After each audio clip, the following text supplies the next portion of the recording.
Kata ulama, orang yang meninggal dunia itu Bu, yang ditungguin cuma 3. Pertama yang ditungguin adalah kapan datangnya hari kiamat. Tuh yang ditungguin sama yang udah meninggal dunia.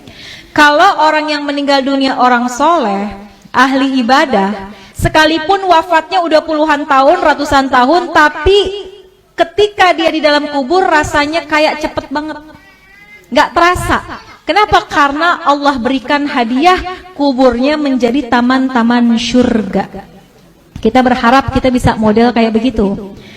Tapi sebaliknya, kalau orang yang meninggal adalah orang yang suka zalim, sama Allah nggak pernah deket, sama manusia senangnya bikin permusuhan, maka sehari aja dia masuk dalam kubur itu rasanya seperti udah puluhan tahun, udah bisa sampai ribuan tahun rasanya.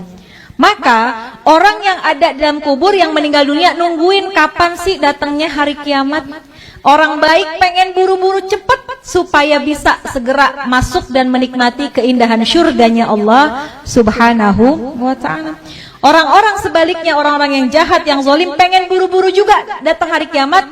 Dia pikir kelar siksaan kubur udah selesai, padahal masih banyak siksaan yang lebih besar, yaitu ketika datangnya hari kiamat.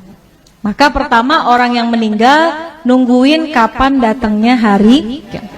Yang kedua, orang yang sudah meninggal, kata ulama, yang ditungguin kiriman doa dari yang masih hidup. Makanya kalau peringatan haul kayak gini Bu, yang paling girang adalah orang yang dihaulin. Itu dalam kitab Ruh digambarkan, orang yang dikirimin hadiah, ya, Fatihah aja, bahkan sekedar doa dari orang yang masih hidup kepada orang yang sudah meninggal dunia, di dalam kubur hatinya girang luar biasa, bahagia luar biasa, sampai penghuni kubur samping-sampingnya pada ngeliatin Bu. Kayak orang lagi di pesantren, ditengokin sama orang tuanya, dibawain makanan, kan teman-temannya pada ngeliatin tuh ya. Tuh sama ceritanya seperti apa yang ada dalam kubur. Kalau orang tua kita dikirimin Fatihah, dikirimin doa sama anaknya, maka girang banget hati orang tua kita. Tuh penghuni kubur lainnya pada ngintip, kalau bahasa kita dikirimin apaan sih gitu ya. Maka mereka sangat menunggu kiriman doa daripada keluarganya yang masih hidup di dunia. Bahkan diceritain Bu, kalau yang ngirimin anaknya, keturunannya, itu malaikat akan membawa doanya menggunakan nampan yang terbuat dari emas. Punya nggak nampan dari emas? Nggak ada. Tapi Masya Allah, ketika kita meninggal dunia, malaikat hadirkan doa. Bisa jadi doa itu berupa ampunan, bisa jadi doa itu adalah rahmat yang dikirimkan oleh anak kita yang masih hidup di dunia.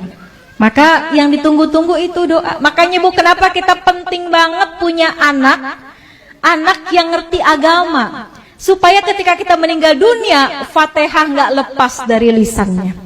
Yasin yang dibaca dikirimkan pahalanya buat kita.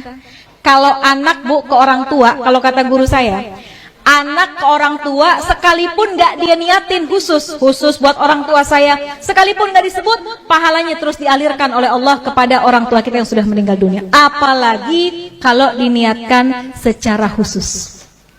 Besok nih bentar lagi mau kurban ya Bu, kita boleh sedekah, pahalanya buat orang tua kita, tapi nama kurbannya adalah kita.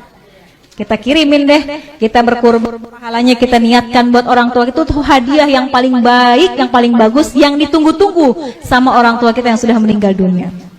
Yang ketiga, apa yang ditungguin sama orang yang meninggal dunia? Kiriman laporan dari malaikat. Tuh malaikat itu Bu ngirimin laporan tentang anak cucu keturunannya. Kalau anak-anaknya pada soleh solehah, pada ahli ibadah, orang tua kita girang dalam kuburnya. Ya Allah, girang hatinya. Tapi kalau yang disampaikan oleh malaikat, anak-anaknya pada berantem, anak-anaknya ninggalin sholat, anak-anaknya pada nggak akur satu sama lain, itu juga berita itu akan sampai kepada orang tua kita.